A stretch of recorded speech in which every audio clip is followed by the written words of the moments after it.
Right, YouTube land, thanks for tuning in to another episode. Today on 21cc Vice we've got something a little bit different. This thing here, Mk2 Golf GTi, 8-valve, 1987. It's a bit of a new purchase and it's the new addition to the household. So I'd like to welcome the Golf. So I picked this up yesterday and I'm going to go over it with you in a minute to show you. It's a little bit rough around the edges. It's quite a solid car, but it's a bit rough around the edges. I'm really pleased to have it here though. It's something from my younger years that I'm going to get stuck into and just sort of make it mine a bit. So let's go over that now.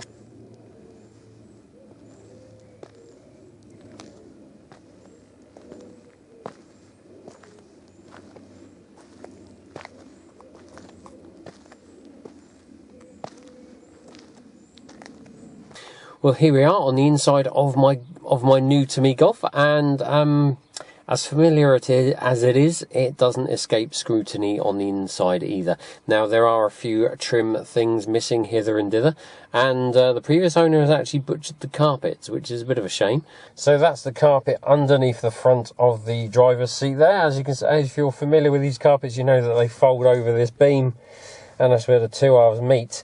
They've trimmed that bit off, but also a bit at the back. Here's some more butchery with the carpet, like I mentioned a moment ago. As you can see, this is the rear carpet next to the rear bench seat. That's been butchered, just been cut mercilessly. I don't know why you would do such a thing.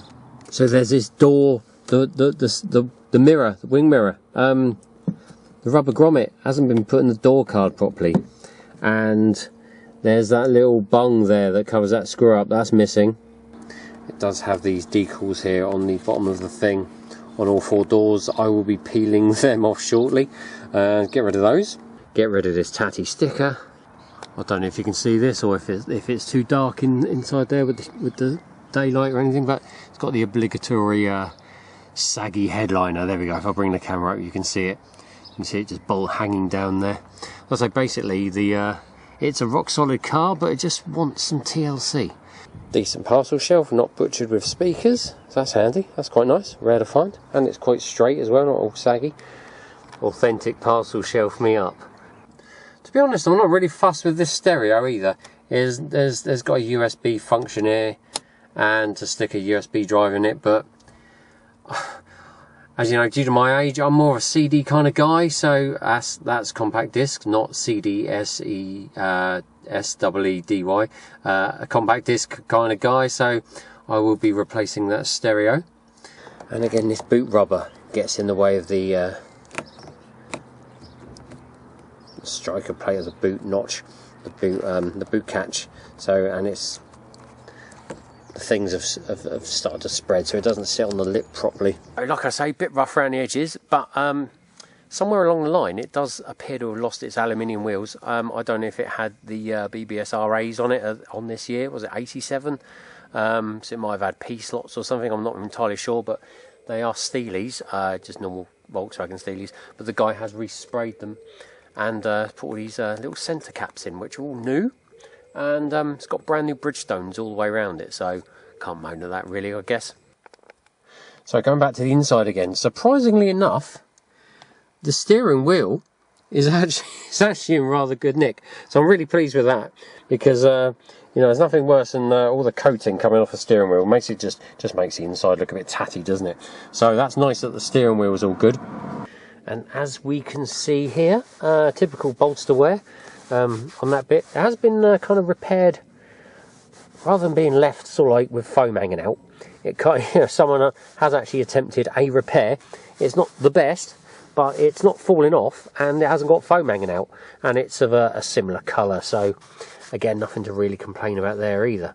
The guy also seems to have fitted a pair of Alpine speakers in the door pockets. I've seen these for sale actually somewhere recently on the internet, but yeah, some spare ones, obviously, some newer ones of them. Obviously, as you know, they sort of tend to go after a little while, and I don't expect the 1987 ones to have survived this long.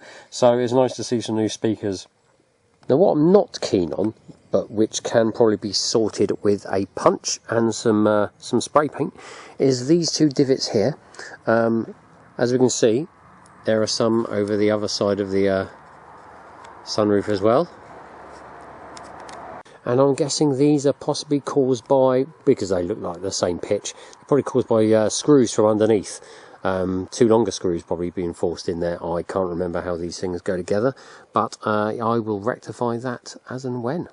Now, this being a GTI, the light's on because I've got door open in case you're wondering, does have a sunroof, although saying that, my 1.6 CL with 4 Plus E did have a sunroof as well, but the sunroof does actually work, as we can see, in typical manual fashion.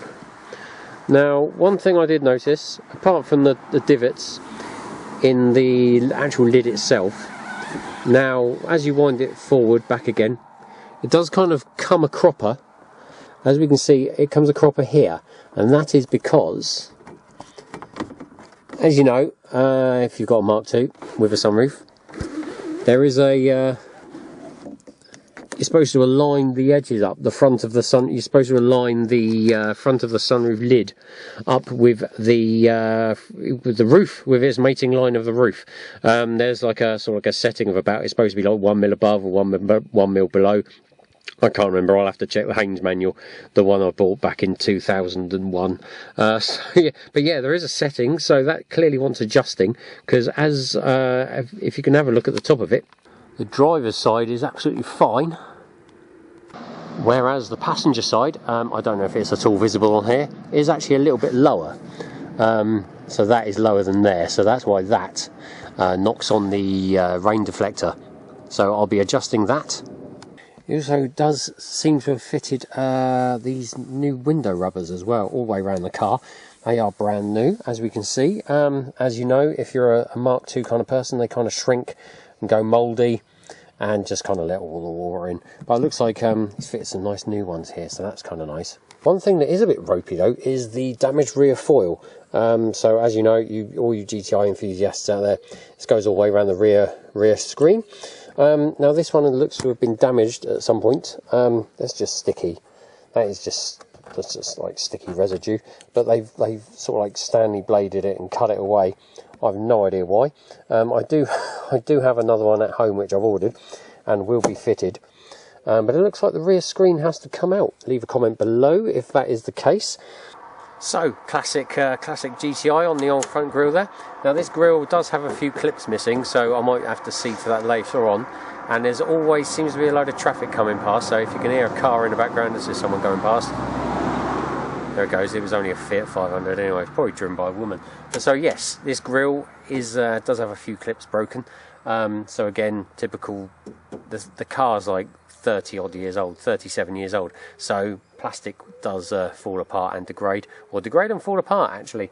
And we're on the subject of the front of the car. Now I didn't know this because I've never owned a GTI small bumper. Now it's got this red pinstripe rubber beading thing around the front bumper, but that looks to have split. Now if you know of anywhere where I can get this beading, that'd be fantastic. I'm still deciding whether to go big bumper on it or whether to keep it small bumper, because it kind of just does fit the car. So if you know where I can get this beading, leave a comment below please, and message me or something like that, and that'd be great. Fantastic. Mark II Golf does hold a special place in my heart. Since falling into the Mark II sort of like fad, craze, fandom, I guess you could call it, I kind of, yeah, stumbled into it kind of by accident really, and after many years out of the scene, I've kind of dipped my toe in it again with this car. It's great fun to great fun car to drive.